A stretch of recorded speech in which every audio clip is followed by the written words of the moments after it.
역사를 짓밟으려 하는 자. 누구냐 너?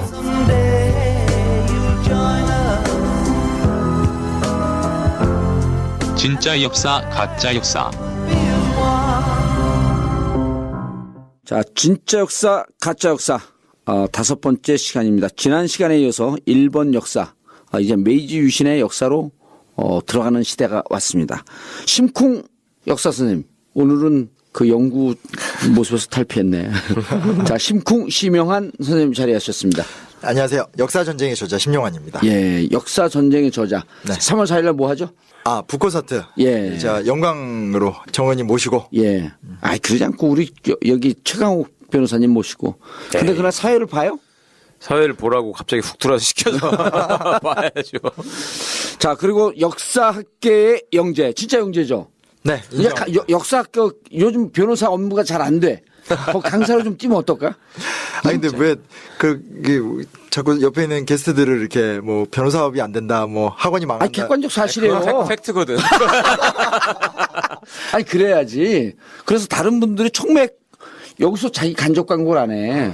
변호사 의뢰하려면 청맥, 법무법인 청맥 여기도 연락하고 그래야 되는데. 그런 얘기 안 하셔도 변호사 잘 와요? 되는 놈이 미쳤다고 여기 와가지고 앉아가지고 몇 시간씩 이거 방송하겠어. 이제 와. 네? 이제 와. 그 양반 어쩌다 한 번씩 오잖아요. 그러니까. 아니, 잘 그러니까 나가는 그래서 변호사니까. 이제 이름이 이거 아니야? 이제 와? 자, 이번 시간에 메이지 유신이? 네. 이제 네. 그들은 어떻게 근대 국가가 되었나. 그들은 어떻게 근대 국가가 되었는가? 그러니까 지난번에는 이제 일본이라는 나라가 예. 일본이라는 나라를 우리가 좀 객관적으로 보자. 저는 객관이라는 단어가 중요한 것 같아요. 객관적으로 봐야지 예. 안 휘둘리는 것 같아요. 예. 그러니까 뭐 이승만을 좋아해야 된다, 박정희를 찬양한다. 이거는 다 감정에서 벗어나지 못한 거거든요. 그래서 저는 뭐 세대가 다를 수 있겠지만 제가 보는 뉴라이트와의 완전한 결별은 과거를 과거로 객관화시키는 게 대답인 것 같고 예. 일본과의 관계라는 것도 물론 이제 현실적인 감정을 뭐 어쩔 수는 없지만 그럼에도 불구하고 좀 객관적으로 이 역사를 바라봐야 되지 않나. 근데 이제 오늘은 그들이 어떻게 군대 국가가 될 수 있었는가에 대한 특징들. 예. 중국이나 우리가 보여주지 못한 얘기들 그런 얘기를 좀 해보면 재밌지 않을까. 알겠습니다. 메이지 유신이 몇 년도에 근데? 우리가 10월 유신 한다 그럴 때 메이지 유신을 본따 떼는 거 아니에요? 네, 맞습니다. 3대 유신이라고 해서 3대 유신. 네. 예. 이 뭐예요? 다이카 계신, 다이카 계신, 메이지 유신. 메이지 유신, 10월 유신. 네. 근데 3대 유신은 누가 만든 거예요? 그건 학문적 용어는 아니에요. 아니 근데 10월 유신이 좋다는 거야 그럼? 원래는 되게 좋은 개념으로 선전을 했었잖아요. 박정희 때만 해도. 예. 10월 유신이 뭐 우리 민족의 엄청난 한국적 민주주의하면서 독재 시작한 거 아니야 그게? 그러니까 10월 유신이라는 게 곧 선진국으로 가는 길인 것처럼 머릿속에 박혀있단 말이에요. 저 어릴 때 배울 때.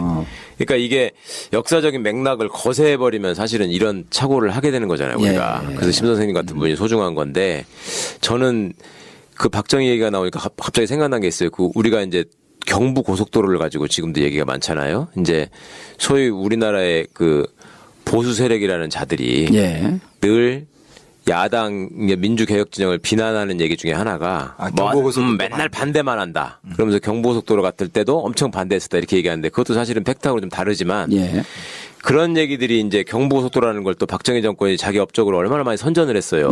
그러다 보니까 도로라고 하는 것은 나라의 경제 발전에 무슨 대동맥 막 이런 식으로 얘기를 했지 않습니까? 근데 이제 그 이면에 있는 거를 못 보는 거예요. 그거에 너무 이렇게 압도돼 있다 보니까 그러니까 지난 시간에 심 선생님이 도로가 뚫리면서 일본의 이제 그 중앙 집권을 하는 영주가 체면이 있으니까 오가게 하면서 이렇게 볼모를 잡고 이러는 과정에서 도로가 발달했다고 하잖아요. 근데 그 도로라고 하는 것이 과거 옛날에는 단순한 상업 발전이나 이런 거에만 목적이었는가 가장 중요한 목적은 권력을 유지하는 거에 있잖아요. 정치적 측면이 강했었네. 그게 가장 우선이죠. 그러니까 로마도 아피아가도라는 걸 만들면서 제국으로 이게 발전을 해나간단 말입니다. 그러니까 그때 도로라고 하는 것은 통신망이잖아요. 통신망일 뿐만 아니라 자기의 군대가 어떤 지역에 가장 빨리 도달할 수 있는 방법, 자기 권력에 도전하는 자를 가장 빨리 제압할 수 있는 방법으로 도로가 필요한 거였단 말이죠. 그러니까 이제 그런 차원에서 보자면 당시의 경부고속도로라고 하는 것이 단순한 경제 발전의 축으로서의 의미만 있는 것이 아니라 그거에 의해서 호남이 소외되고 경제적 차별이 생기고 이런 것들하고 또 현대사에서도 연결되는 거죠. 그러니까 지금도 보면 고속철도 같은 거 보십시오. 항상 경부축으로 먼저 만들어지고 호남 고속철 또 KTX는 이제 작년에서 개통이 됐잖아요. 그러니까 이런 것들이 단순하게 그냥 그 경제 발전 전략에서 부산항이 우리나라의 제일 큰 항구니까 그게 더 우선이었다 이렇게만 바라볼 게 아니라 종합적으로 놓고 보면 정치적인 맥락에서의 그 판단 과정 이런 것들도 반드시 같이 살펴야 한다. 저는 거기서 한 발 더 나가서 이런 걸 좀 봐줘야 돼요. 그 경부고속도로 그 깔 때 예. 기술적으로 와서 가장 많은 조언을 한 게 필리핀이에요. 예. 그때 그다음에 그랬죠. 김포공항을 필리핀에서 와서 건설해 줬어요. 그럼 60년대 70년대 필리핀이라고 하는 나라는 훨씬 우리보다 발전된 나라였었는데 장충체육관도 그렇죠. 그리고 거기에 마르코스라고 하는 독재자 하나가 나라를 얼마나 심각하게 망가뜨릴 수 있는지 그렇죠. 네. 이런 걸 우리가 방송에서 한번 언제해줘야 돼. 네, 맞습니다. 우리는 근데 박정희라고 하는 독재자가 근대화를 시켰다라고 하지만 거기에서 이 독재자를 물리치고 이 수평적 그 정권 교체를 이룬 민족이거든요. 그렇죠. 그러니까 우리는 필리핀을 능가한 거야. 그렇죠. 그걸로 지금도 능가한 또 거죠. 8년 동안 보면 이 무능한 대통령 둘이 대한민국 경제를 망가뜨리는 이런 역사를 함께 봐줘야 되는 거예요. 거기서. 그렇죠. 예, 예. 꼭 그걸 새기지 않으면 무능한 지도자, 독재자가 나라를 얼마나 망가뜨리는가라고 하는 것을 필리핀을 봐야 되기 때문에 네. 경부고속도로 얘기할 때 필리핀 얘기해야 되고 김포공항 얘기할 때 필리핀 얘기해야 이거 되고. 오늘 얘기하시는 일본의 근대화도 사실은 이제 이거하고 맥락이 닿는 얘기죠. 그래요? 예. 그거는 잘 몰라서. 왜냐하면 얼른 하시죠. 정치적 예. 리더십은 그러니까 독재다 아니다. 이런 독재냐 민주화 이것을 떠나서 네. 물론 그 중요한 문제지만 정치적 리더십이 없는 역사는 없다는 거예요. 정치적 리더십이 결국 문제를 해결하는 최초의 키기도 하고 최종의 키기도 망가뜨리기도 하는. 반대로 그렇죠. 만들어낼 수 있는. 근데 좋건 나쁘건 일본의 역사 속에서는 적어도 효과와 변화를 이뤄내는 일들이 있었다는 거고 예. 똑같은 시대 그때 우리는 뭐 아무것도 안 되어가는. 그러니까 오늘 저는 의원님 말씀 너무 동감하는 게 어떤 정치가의 어떤 지도력이라는 것은 무척 중요하죠. 너무나 중요하다라는 거죠. 그리고 저는 그런 발언이 너무 싫은 게 저는 이제 뭐 유신 때는 안 살았지만 뭐 태어나는 막판에 있었던 것 같은데 네. 제가 어린 시절에 기억나는 건 그 이제 과정적인 문제도 너무 많았고 그것 때문에 원래 그 뭐라죠 공사비에 비해서 예. 어마어마한 돈이 많이 쏟아부어서 그렇죠. 됐고 또 그 이후에 지금도 계속 문제가 있잖아요. 그러니까 뭔가를 여러 가지를 보면서 장단점을 객관적으로 봐야 되는데 그냥 누가 먼저 깔았다. 진영 논리. 그게 업적이고 여하간 어찌됐건 대단하지 않냐. 그렇죠. 경부고속도로도 경부고속도 첫날 그거 되게 웃기잖아요. 첫날 딱 들어놓은 다음에 차 4대인가 딱 달렸는데 박정희 대통령 탄 차 빼고 다 퍼져버렸잖아요. 그러니까 차가 차가 기간이 안 돼 있어요. 그러니까 그 안에서 무모하다고 비판했던 거고 네, 과정의 절차를 비판했던 건데 그걸 다 물리치고 근대화에 다리를 놨다. 뭐 이런 식으로 가니까 그건 너무 진짜 좀 아닌 것 같아요. 예. 좋은 정치 중요한 것 같습니다. 예, 알겠습니다. 메이지 유신으로 들어가시죠. 그러니까 메이지 유신이라는 것은 1868년에 뭐 일어났던 사건인데 그러니까 뭐냐면 이거에 간단하게 얘기하면 일본이 천황이 있잖아요. 예. 그 천황이 어찌됐건 족보가 계속 내려왔잖아요. 최초의 천황부터 지금까지 쭉 내려왔는데 그 천황이 무사시대 때는 뒷방 늙은이. 그러니까 이제 하루 종일 절반은 뭐 이렇게 제사 지내고 절반은 향음에 빠져 있고 있고 실제 권력은 쇼군이 차지하고 있었다. 뭐 이제 이런 시대였는데 그렇게 쭉 흘러오다가 에도막부 말기에 미국 페리 제독이 대포 빵빵 쏘면서 문 열어라. 네. 근데 에도막부가 너무 이제 무능도 하고 하면서 문도 그냥 열어주고 하니까 이제 존왕양이 운동이라고 이 에도막부가 썩었다. 대안은 뭐냐? 저 뒤에 있는 왕을 천왕을 세우자. 끄집어내자. 전면에 존왕. 양이는 세운 다음에 배척하자. 그러니까 서양 세력을. 근데 막상 해보니까 서양 세력이 이게 배척할 세력이 아닌 거예요. 배울 것도 많고 이렇게 조총 몇 번 쏴서 무너질 나라가 아닌 거죠. 그러니까 원래는 존왕양이었는데 존왕만 하고 양이를 없애는 도막 운동이라 하는데 기존의 막부를 부시고 천황을 모신 상태에서 근대화 국가를 만들자로 바뀌어요. 예. 그게 전체가 다 메이지 유신이라고 보시면 되고요. 그걸 성공한 다음에 패번치연 중앙집권국가 막 만드는 건데 그 디테일한 얘기들은 사실은 어느 역사책을 찾아봐서 나오는데 제가 좀 관심을 가진 건 왜 그들은 그런 메이지 유신을 성공시킬 수 있었던 동력이 뭔가. 그러니까 그거 궁금하네. 그렇죠. 예. 예. 그 얘기를 좀 해보고 싶어서 네. 왔습니다. 그래서 지난번 했던 얘기는 이제 에도막부 때부터 쭉 성장해온 국가의 어떤 수준 자체는 예. 있었다는 거를 그러니까 아무리 지금 우리나라가 경제가나 여러 가지 문제들에도 우리 국가 영향이 좀 올라와 있는 것처럼 예. 그런 국가 영향이 있었다는 것 정도 되고요. 지난번에 사실은 의원님 혹시 감이 있어요. 왜냐하면 제가 그 얘기 속에서 안 했는데도 하나 맞히신 게 있어요. 뭐냐면 지방 분권의 힘이라고 얘기하셨잖아요. 예, 지방자치. 그게 힘이에요. 그러니까 자치라는 말은 조금 분권. 예. 현대적인 의미긴 하지만 여하간 뭐냐면 에도막부는 헤매는데 지방의 번들, 그러니까 이제 독자적인 영주 세력의 번들이 독자 개혁에 성공을 해요. 아. 중앙 정부는 개판인데 지방 정부가 딱 성공을 해요. 그래 저 역사적 전통이 있네. 지금도 중앙과 지방은 따로 놀고 있잖아요. 그러니까요. 일본은. 그게 나름 봉건 사회를 거친 게 중요하다니까요. 쟤네 그 따로 논다는 게 무슨 말씀이세요? 아니 중앙 정부 종속되지 않고. 그러니까 중앙 정부의 정치적 이런 그 이러잖아요. 일본을 보면서 이제 제일 그 궁금한 게 이런 거예요. 희한한 게 중앙 정치가 저렇게 보수화돼 있는데 어떻게 풀뿌리 민주주의는 또 저렇게 잘 돼 있지? 근데 역으로 풀뿌리 민주주의가 지방자치가 저렇게 잘 돼 있는데 중앙이 어떻게 저렇게 개판이지? 일본은 이게 그 답이 안 나오는 거예요. 지역에만 있는 당이 있다고. 예. 아, 지역에만 네, 있는 당이 있어요? 전국에 있는 당을 안 하고 그 지역에서만 활동하는 당이 있단 말이에요. 그러니까 그리고 지역에 가면 그들의 민주주의적 발전 수준이 놀라울 정도예요. 근데 그게 다 묶여 있는데 중앙은 너무나 개판이거든. 시민단체 개수도 엄청 많고 그렇죠. 아, 놀랍죠. 와 진짜 예. 활동도 꾸준하게 하고 그리고 이해가 안 되는 측면이에요. 그 중앙과 지방이 따로 노는 게. 거기에 이제 번 얘기 나오면은 시험에 외울 것도 나오는 거잖아. 그리고 역사 네 개 있어, 4개. 역사 선생한다니까 아주 신났어. 오늘.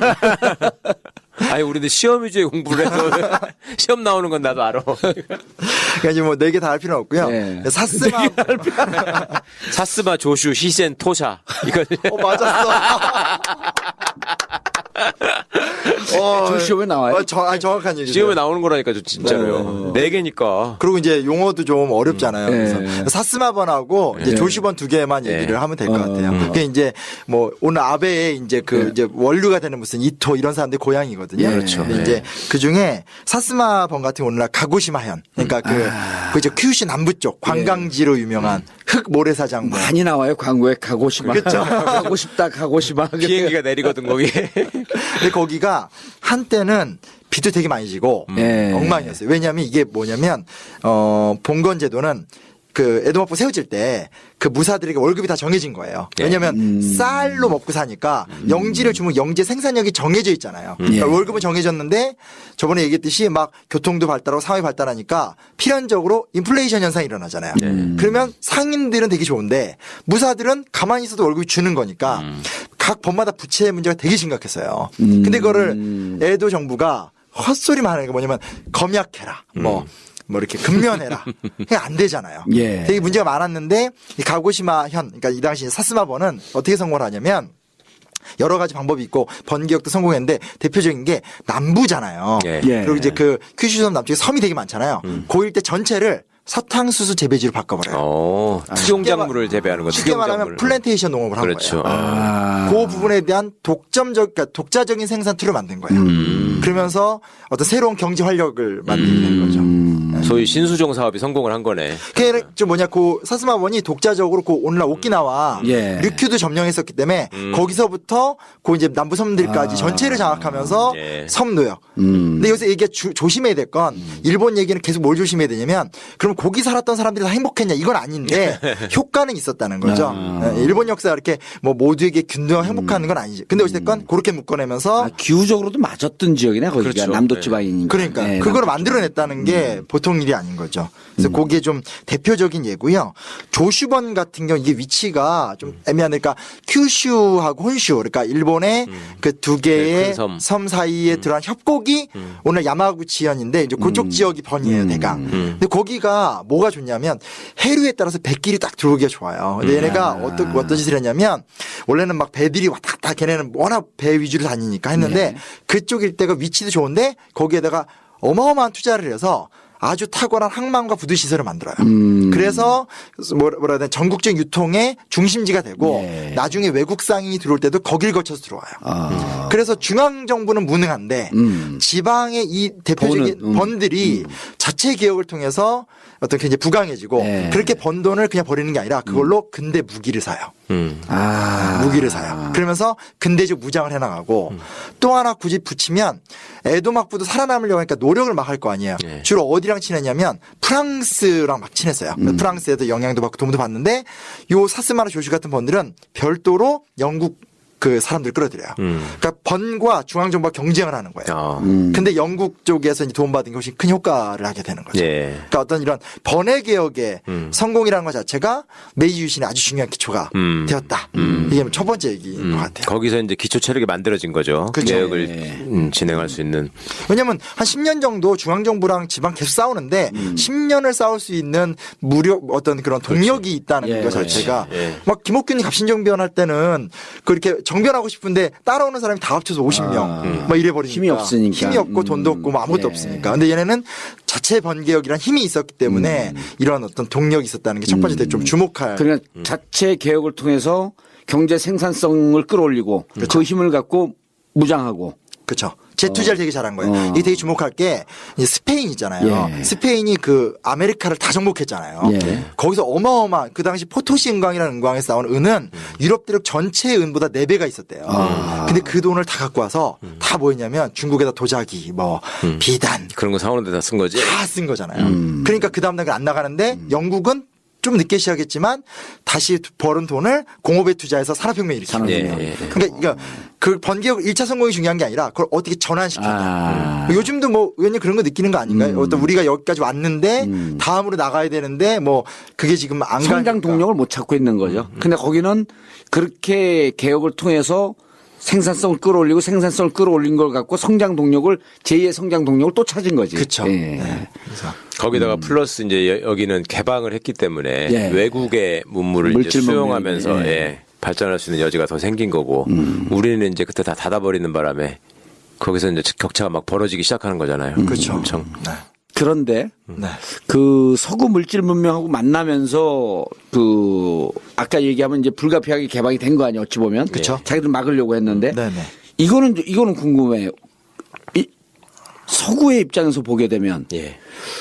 물론 태평양이나 이쪽으로 들어오면서 첫 번째 관문이 일본이었겠지만 그 전에 그런 질문 한번 좀 본 적이 있거든요. 왜 우리나라에 직접 들어오지 않고 우리나라는 그 대륙으로 향하는 문인데 여기가 왜 일본을 먼저 가서 그 개방 정책을 하도록 강요했을까? 이건 궁금하더라고요. 근데 대륙으로 향하는 문은 우리 아니에요? 조선반도 아니었었나? 그러니까 일단은 예. 서양 애들이 지금 비행기를 타고 온 게 아니라 배를 타고 예. 왔잖아요. 그때는 이제 그러니까 먼저 만나는 곳이 네, 동남해안을 거쳐서 네. 먼저 이제 중국을 1840년이니까 한 2, 30년 전에 먼저 중국을 열었고 그다음에 일본으로 오게 될 수밖에 없고 예. 그다음에 조선이 되는 거죠. 그러니까 우리가 언제나 대륙의 문이다라는 생각은 어떻게 보면 우리가 만든 우리 생각- 환상일 수 있어요. 왜냐하면 나중에 그렇겠네. 나오겠지만 예. 메가드 장군도 한반도의 전략적 가치가 없다고 계속 주장해요.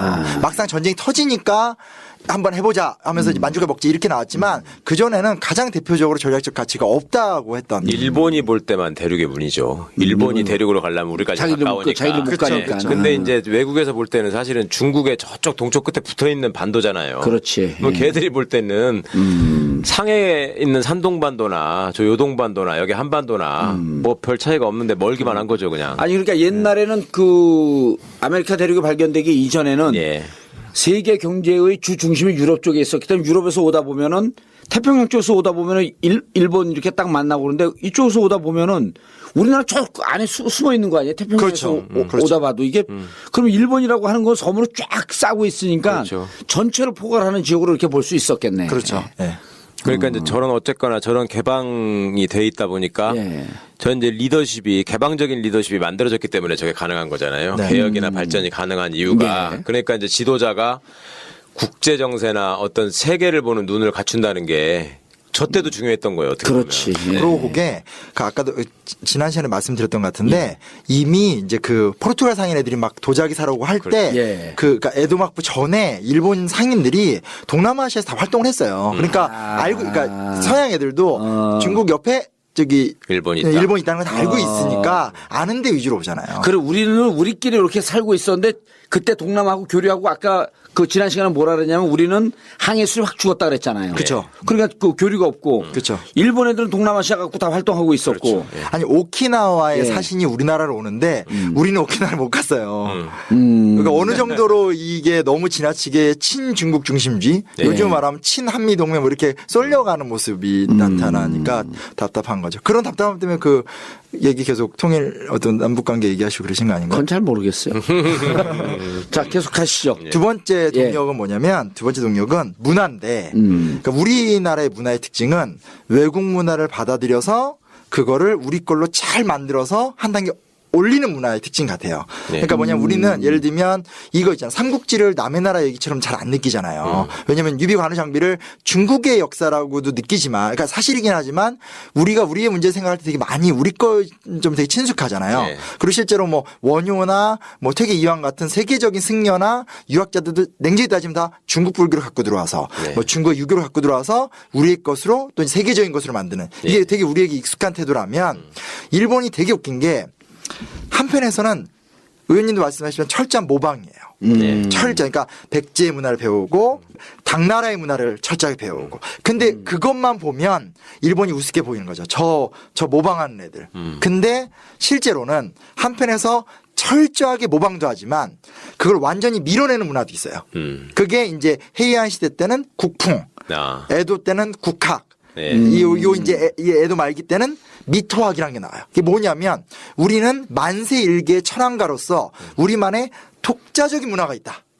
그러니까 우리는 서양 거를 받아들이되 서양 거 휘둘리지 않는 우리만의 역사를 만들어갈 수 있다라는 독특한 세계관이 있어요. 그러니까 우리가 저는 뭐 일본을 미화시키는 게 아니라 걔네들이 대륙 정벌을 하거나 뭐 어떤 2차 세계대전을 일으킬 수 있었던 힘 중에 하나는 뭐냐면 한편에서는 외국 거를 적극적으로 모방을 하지만 한편에선 우리만의 독자성이라는 확신 어떤 만세일계 천황가 속에서 어떤 그런 태도 같은 것들이 중요한 것 같은데 그걸 좀 우리 좀 얕보는 게 있지 않나? 아니요, 지금도 저게 그 경제에 그대로 투영이 되거든요. 예. 일본은 모방을 해서 세계 스탠다드를 쫓아서 만들지만 만들고 난 다음에 자기들만의 스탠다드를 만들어요. 그렇죠. 그 세계하고 이렇게 세계적인 그 표준하고 맞지 않기 때문에 일본 경제는 뒤처질 것이다라고 얘기를 했거든. 근데 그러지 않고 실질적으로 자기들만의 독창적인 걸 만들면서도 기술력은 세계 최강으로 가고 있거든요. 그렇죠. 우리가 못 쫓아가고 있는. 근데 우리는 세계 스탠다드 쫓아가려고 그러다 보면은 일본은 일본 독창적으로 하는데 기술이 중간에 우리가 붕 뜬 거예요. 근데 일본은 자기들 거만의 독창적인 기술을 만들지만 그게 최강으로 가고 있는 거거든. 지금도 경제에 그대로 나타나는 거 아니에요. 그러니까 일본 핸드폰 이런 거 호환성이 없잖아요. 그렇죠. 근데 자기들 걸 만들어내는 거야. 자동차 같은 경우도 호환성이 떨어진다 그러더라고. 그렇죠. 맞아요. 근데 만드는 거야 자기들만의 스탠다드를. 그게 그때서부터 이렇게 나왔던 거네. 네. 경제도 보면 그래서 일본 경제는 뒤처질 것이다라고 경제학자들이 예견을 하지만 결국 세계 최강으로 가고 있잖아. 예. 그러니까 그리고 그 같은 그런 문화적 태도, 전통을 좀 간과하거나 모방쟁이라 말은 좀 아주 그런 것 같아요. 자기들 그거에 자부심이 있는 것 같아. 나름 사회의 분업화가 확고하게 돼 있잖아요. 그러니까 우동집을 뭐 100년, 200년씩 이어가지고 쭉 하는 게 우리로서는 사실은 그러니까. 상상하기 어려운 일이잖아요. 그리고 이렇게 우리 식으로 하면 모텔 같은 거 있잖아요. 여관의 그 문패에 그 운영 가족에서 누구를 제일 앞에 쓰냐 갖고 가족들이 싸운대요. 왜냐하면 3대를 거쳐서 우리가 여관을 운영했는데 이 운영의 주체가 누군가를 두고 가족끼리 싸운다는 거예요. 되게 독특한 문화죠. 그러니까. 아니, 언어도 보면요. 전 일본어를 잘 모르는데 기억나는 게 이런 거예요. 그 외래어를 갖다가 우리는 외래어를 그대로 쓰잖아요. 예? 사보타지 하면 사보타지라고 그러잖아요. 근데 걔들은 사보타지에 사보루를 붙여요. 사보루 하게 되면 거절하다는 뜻이야.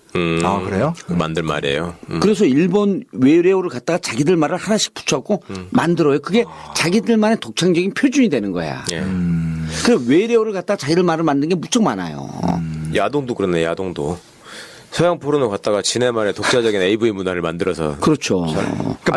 AV가 그 야동의 한류예요, 일종의. 그러니까. 이름도 그렇게 야동도 우리 만들어. 한번 모여서 한번 볼까.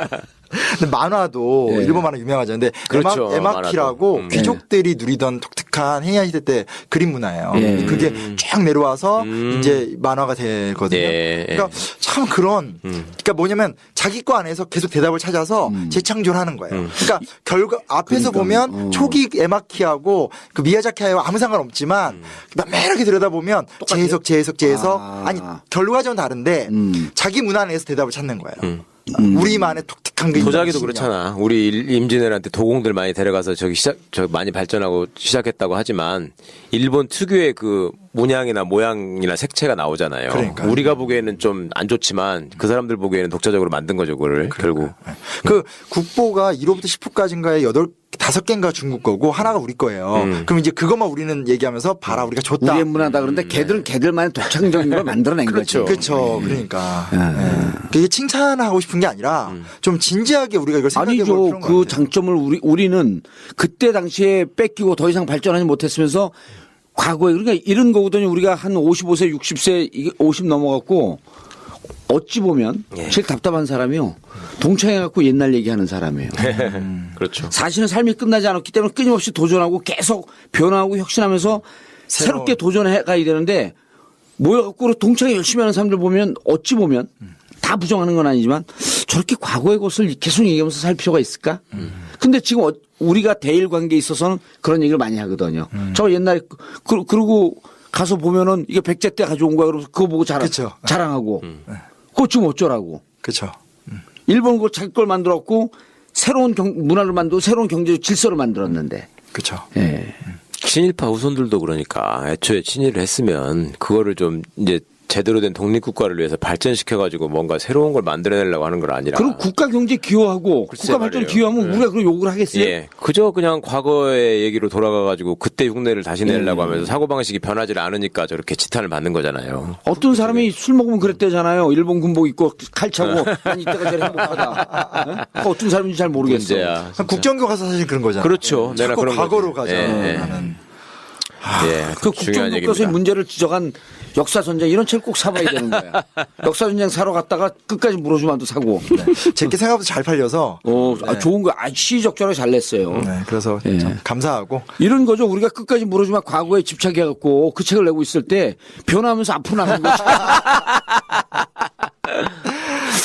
아니, 예. 근데 그런 거보다는 그 이슈를 예. 절대 끝까지 물어주고 저도 싶어서 예. 그걸 책을 굳이 내고 지금도 막 하고 있는 거니까. 그러면 그러고 우리 심영환 선생님이 자기의 경제적 삶을 일정하게 포기하면서 쓴 책이기 때문에 네. 그건 사줘야 돼. 그거 그거 많이 사면서 벌어야 되겠네. 1+1 끝까지 물어주면 같이 사고.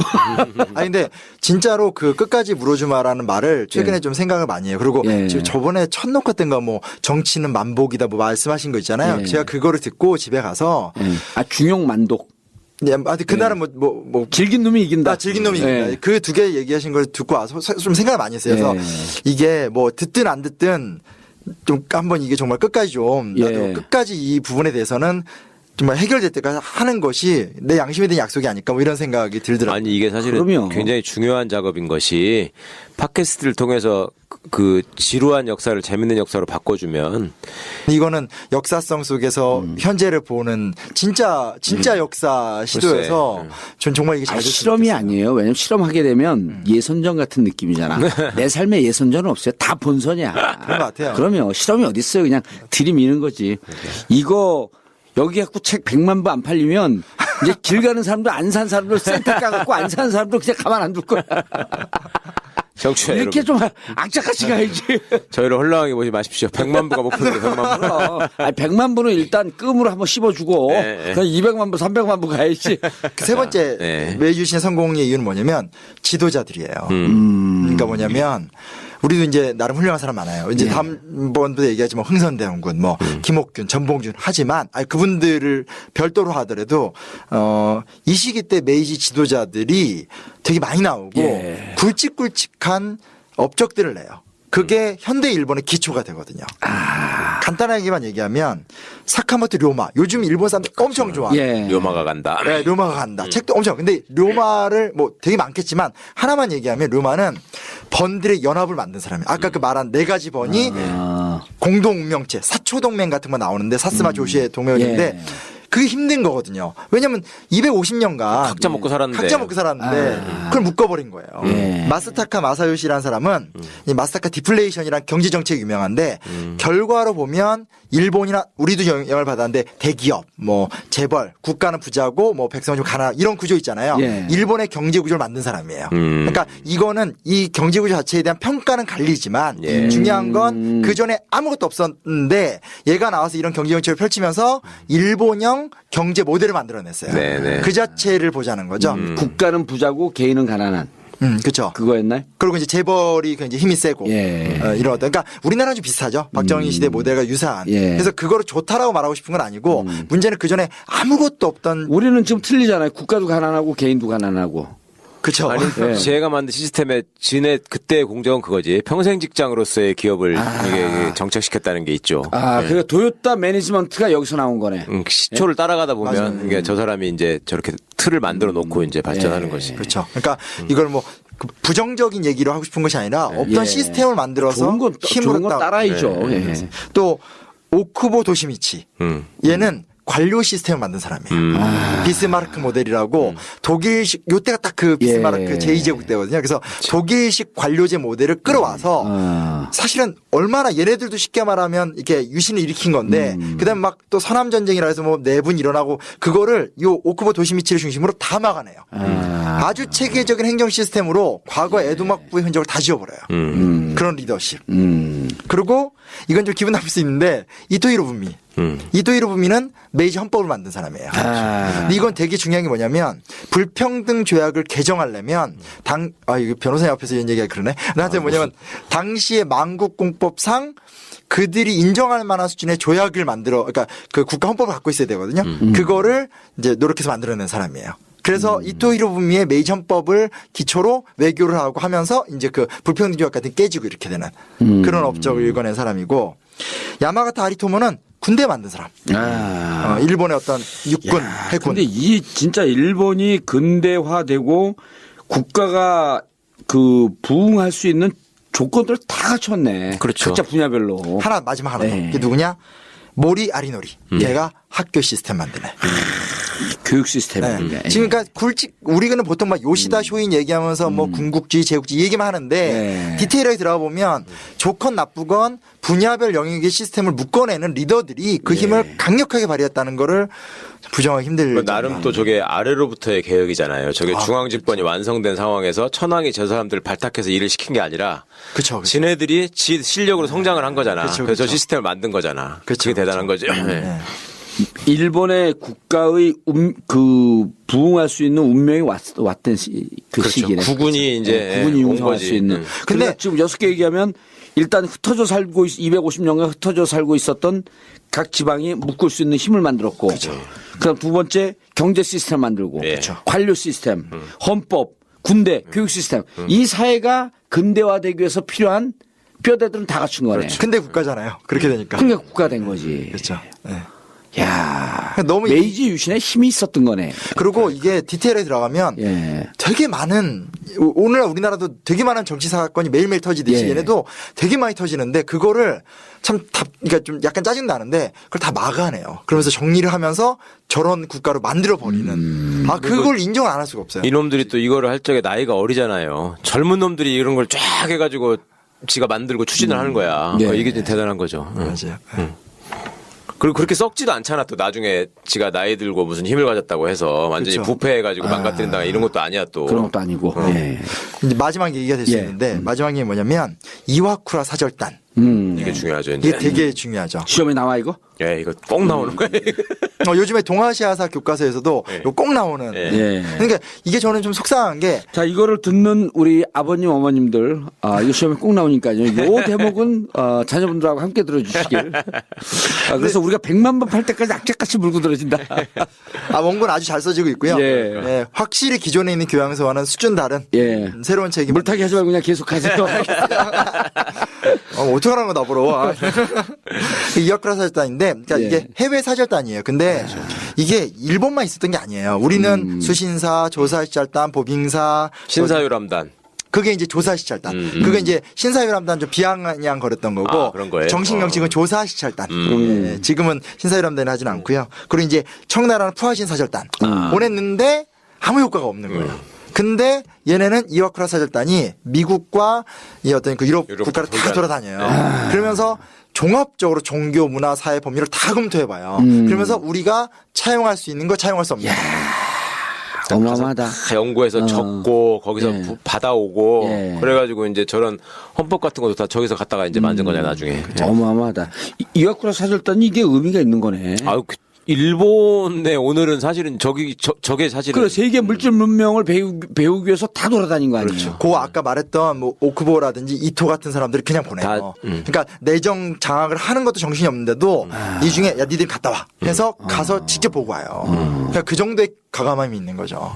그러니까. 근데 요때 두 개의 국가 모델을 배워요. 그러니까 뭐 영국, 미국 이런 것들 대단하지만 따라하기 힘든 거예요. 일본 입장에서 이게 막 미국 영토 크지, 뭐 프랑스 풍요롭지, 뭐 영국 최강이 이거는 보긴 좋지만 따라하기 힘든 거예요. 근데 두 가지 모델을 발견하는 게 뭐냐면 하나는 너무 사람들이 잘 아는 독일 모델, 프로이센, 비스마르크. 근데 우리는 요것만 기억한 또 하나가 뭐가 있냐면요, 스위스. 아 그래요? 네, 그러니까 스위스에 뭘 배웠을까? 강소국. 강소국가. 왜냐하면 이미 그때도 스위스가 강소국가였었나? 그렇죠. 그러니까 왜냐하면 우리는 제국주의 일본만을 기억하지만 실제로는 러일 전쟁 전까지는 일본 이게 나중에 이제 얘기하겠지만 일본은 끊임없이 어떤 그 영국이나 러시아 밑에서 우리가 어떻게 살아남을까 고민을 많이 했거든요. 그러다 보니까 좀 위기일 때는 우리가 강소국이 되어야 된다는 정체성을 분명히 하고 기회가 오면 우리도 비스마르크 같은 독일이 돼야 된다. 그러니까 이 두 추구를 갖고 계속 가는 거 이 나라의 방향성. 국가 모델 양수겸장론이었었네. 아, 그러네. 이건 의미가 있다. 우린 비스마르크 하면 외대 앞에 있던 맥주집밖에 기억이 안 나. 야, 근데 이게 열강에 밀려서 힘이 없을 땐 강소국가로서 내실을 기하고 또 힘이 있을 땐 비스마르크처럼 제국주의적 이런 외부로 뻗어나가는 좀 존경해서는 안 되지만 많은 준비를 했네. 그러니까 그만큼 저 엘리트들이 뛰어났다는 것도 되고 또 하나는 그만큼 열려 있었다는 거잖아요. 가가지고 우리한테 맞는 게 뭔지를 얘들이 어쨌거나 알아볼 수 있었으니까 자기가. 그러니까. 실력이 없으면 모르는 거 아니에요. 아니 이런 거 이렇게 보면은 저는 이제 머릿속에 계속 남는 것 중에 하나가 우리나라 검사들 옷 벗으면서 새누리당으로 다 가서 국회의원 하고 그러잖아요. 근데 일본이 검찰 개혁을 하면서 동경지검 특수부 여기 출신의 국회의원이 한 명인가 두 명밖에 없다는 거 아니에요. 그러니까 검사로서의 자부심 이런 걸 갖고 그 직에 충실하는 거야. 근데 이런 게 보니까 바로 이런 오랜 역사적 뿌리를 갖고 있는 거네. 그렇죠. 그러니까 이 사람들은 자기들이 쭉 해온 거에 대한 자부심이 사실 대단한 것이고 우리는 그거보다는 일단 권력에 가까워지는 게 더 중요하다고 생각하니까. 나도 내가 한 이 벙커에 대한 자부심이 대단한데. 야, 빨리 국회의원 되셔가지고 이제 이건 물려주세요. 벙커? 훌륭한 사람한테. 눈이 번쩍번쩍해는데 물려받으려고. 진짜 능력만 있으면 물려받겠구만. 저도. 그래서 일본이 이렇게 근대화될 수 있었던 기틀에 대해서 그리고 이제 이런 근대화된 힘을 갖고 그냥 혼자 조용히 살지. 왜 옆에 있는 우리나라를 건드려갖고 고통의 역사를 안기고. 근데 그게 왜냐면 이제 뭐 여담인데 이제 그 다음에 했던 게 뭐냐면 홋카이도 먹고 류큐 먹어요. 오키나와. 근데 그 다음에 이제 타이완 건드리는 건데 그러니까 결국은 일본 입장에서는 안 건드릴 수가 없는 거네. 안 건드릴 수밖에 없어요. 근데 문제는 심지어 나중에 얘기를 하겠지만 우리를 먹었던 이토조차도 이걸 먹어 말아를 되게 고민을 많이 해요. 그건 나중에 좀 자세하게 말씀드릴게요. 한국 역사 할 때 이제 얘기해야 될 거예요. 해야 될 거예요. 근데 우리 너무 먹힐 준비가 되어 있었던 참 속상한 거죠. 자, 근대 국가로 오기까지 우리 그 한반도 주변의 열강, 특히 중국과 일본의 역사를 4시간에 걸쳐서 쭉 훑어봤습니다. 자, 다음에는 이제 본격적으로 우리 한반도 근대 국가의 태동, 그리고 중국과 일본과의 관계 본격적으로 또 들어가기로 하겠습니다. 심쿵. 심영환 선생님 책 많이 파시고 3월 4일 날 이게 3월 4일 날 저녁 7시 7시 반 7시 반이? 네. 계속 7시라 그랬는데 괜찮아 7시까지 와도 되고 7시 반까지 와도 되고 북앤북 콘서트 많이 참석해 주시기 바라겠습니다. 자, 진짜 역사 가짜 역사 마치겠습니다. 감사합니다. 감사합니다. You may say I'm a dreamer, but I'm not the only one. 역사를 짓밟으려 하는 자. 누구냐 너? Someday you'll join us. 진짜 역사 가짜 역사.